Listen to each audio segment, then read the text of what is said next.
నమస్తే. Welcome to our channel. నేను మీ Shalini. YCP నేత మాజీ మంత్రి అంబటి రాంబాబు పైన కేసు నమోదయింది. మరి ముఖ్యంగా ఇటు చంద్రబాబు నాయుడు గారి మీద, లోకేష్ గారి మీద అనుచిత వ్యాఖ్యలు చేసిన కేసుకు సంబంధించి ఇప్పుడు అరెస్ట్ అయ్యి ఉన్నారు.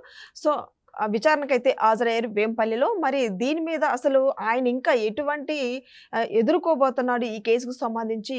దీని మీద పూర్తిగా విశ్లేషించడానికి మనతో స్టూడియోలో ఉన్నారు ప్రముఖ రాజకీయ, సామాజిక విశ్లేషకులు అడుసుమల్లి శ్రీనివాస్ గారు ఉన్నారు. వారిని విషయాన్ని తెలుసుకునే ప్రయత్నం చేద్దాం. నమస్కారం సార్. నమస్కారం అండి. సార్, అంబటి రాంబాబు మీద ఇంతకుముందు కూడా గతంలో ఎన్నో కేసులు అయితే నమోదయ్యి ఉన్నాయి. జైలుకు కూడా వెళ్ళేసి వచ్చింది మనం చూసాము. మరి ఇప్పుడు బాబు గారి మీద, లోకేష్ గారి మీద అనుచిత వ్యాఖ్యలు చేసిన దాని మీద కేసు అయితే నమోదయ్యింది. మరి దీన్ని ఏ విధంగా చూడాలి సార్?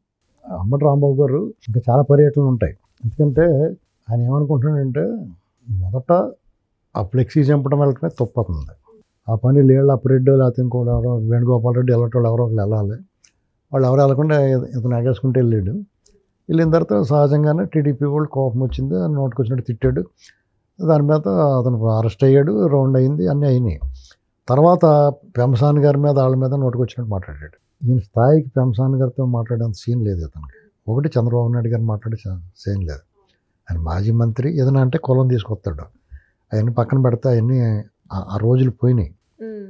ఎంత ఓవర్ యాక్షన్ ట్రై చేశాడు కానీ ఫలించలా. ఎప్పటికీ ఆయన శ్లాష్మంలో పడ్డ ఏగలో కొట్టుకుంటున్నాడు అందులోంచి. అతను రాజకీయ జీవితం జగన్తోటి ముడిపడి ఉన్నంత కాలం వీళ్ళకి బతుకుతేరు ఉండదు, భవిష్యత్తు ఉండదు. కానీ తప్పక అతను అందులోనే ఈ కేసులోంచి అతను మానేసినా కానీ కేసులు వదలవు కదా. అందుకని ఈ రకాల ప్రత్యక్షలు ఇడుపులపై వెళ్ళి రాజశేఖర రెడ్డి గారు సమాధి దగ్గర ప్రత్యక్షం చేస్తున్నాడు. అక్కడ ప్రతిజ్ఞ చేస్తే ఏమవుద్ది, రాజశేఖర రెడ్డి గారు చెప్పుకుంటాడు అతను.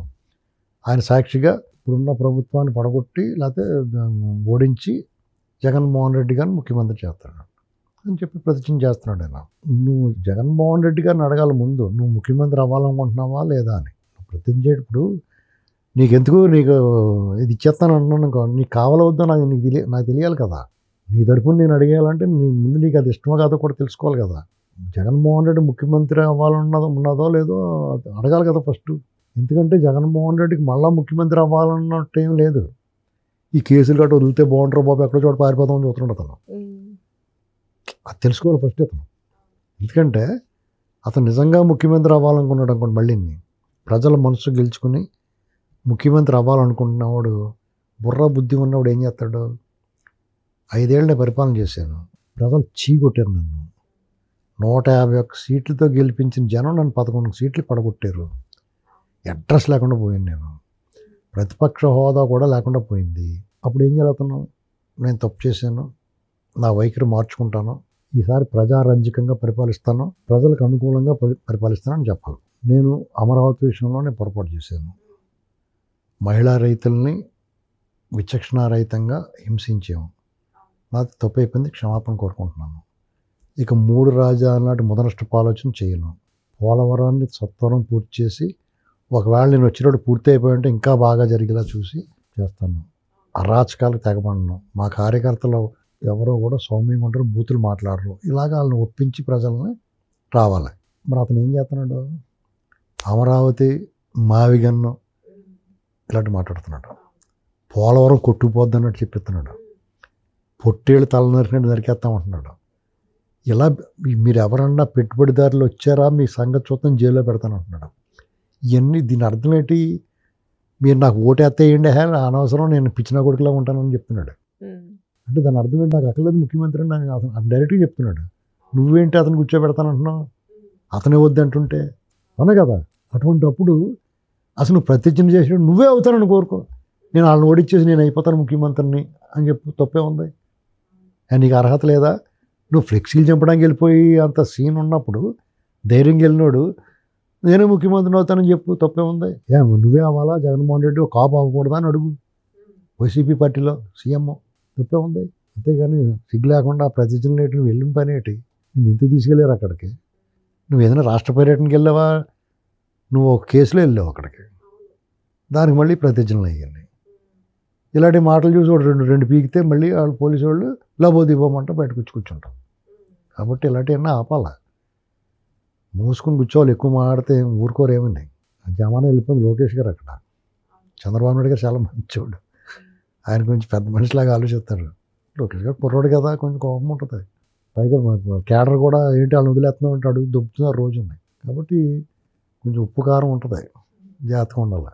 సార్ ఇప్పుడు గూగుల్ కావచ్చు, ఇప్పుడు రాజధాని కావచ్చు, ఇప్పుడు వీళ్ళు వ్యతిరేకంగా మాట్లాడుతున్నారు. నెక్స్ట్ మేము అధికారంలోకి వచ్చిన తర్వాత ఇవన్నీ ఆపేస్తామంటున్నాడు. వేస్తామంటున్నారు. ఇప్పుడు అంబటి రాంబాబు కూడా చేసేది ఏమీ లేదు కానీ ఇచ్చిన సంక్షేమ పథకాలే చేయట్లేదు, అమలు చేయట్లేదు ప్రజలకని అంటున్నాడు. మరి అదే ఇప్పుడు అందరూ వాళ్ళు ఏం చేయట్లేదో చెప్పాలి కదా. పెన్షన్లు ఇవ్వట్లేదా, మీకు ఎక్కువ ఇస్తున్నారు. అమ్మఒడి మీరేమో వాళ్ళకి ఇచ్చేవారు, వీళ్ళైతే తల్లికి మందనం ఎంతమంది ఉంటే అంతమందికి ఇస్తున్నారు. మీరు బస్సులు ఫ్రీగా మహిళలకు ఇవ్వలేదు, వీళ్ళు ఇస్తున్నారు. మీరు అన్న క్యాంటీన్లు కడుపు మీద దండేశారు పేదవాడికి, వీళ్ళు అన్న క్యాంటీన్లు ఇస్తున్నారు. ఈ సాలదా ఇంకేం కావాలి? ఈ కాకుండా వికలాంగులకు కూడా దివ్యాంగులకు కూడా ఫ్రీ ఇస్తున్నారు, వాళ్ళ పెన్షన్లన్నీ ఇస్తున్నారు. మహిళలకి పారిశ్రామికవేత్తలుగా తయారయ్యాలని చూస్తున్నారు. డ్వాక్రా మహిళలు అందరికీ ఒకటే రెండు వీళ్ళు బ్రహ్మాండంగా చేసుకుంటూ పోతున్నారు. అసలు మీకు సిగ్గేస్తే ఇవన్నీ మాట్లాడకూడదు, మనం ఇవన్నీ చేయలేకపోయినా బాబు అనుకోవాలి. ఎంతసేపు బట్టన్ నొక్క సగం నొక్కి సగం వదిలేసాం, మన వాళ్ళకి ఇచ్చేసుకున్నాం అందరికీ. ఇప్పుడు వీళ్ళు చేస్తున్న మంచి పని ఏంటి, ప్రభుత్వం మీరు ఇచ్చిన దొంగ పెన్షన్ కూడా తీయలేదు వాళ్ళు, దాన్ని సంతోషించాలి.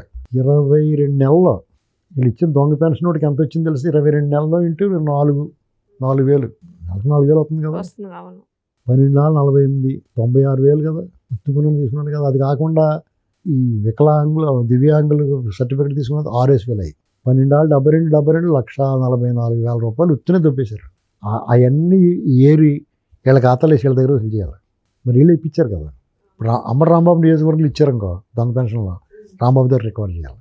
వాళ్ళని అడగకూడదు, వాళ్ళన్నీ క్యాన్సిల్ చేసి ఆ డబ్బంతుల దగ్గర రికవర్ చేయాలి. అప్పుడు నోరు మూసుకుని ఉంటారు వీళ్ళు, ఎక్కువ మాట్లాడకుండా మేము అంత చేసామని. కాబట్టి సంక్షేమం, తెలుగుదేశం పార్టీ అభివృద్ధి, సంక్షేమం, అడ్మినిస్ట్రేషన్ వీళ్ళకి ఏం చెప్పగలదు.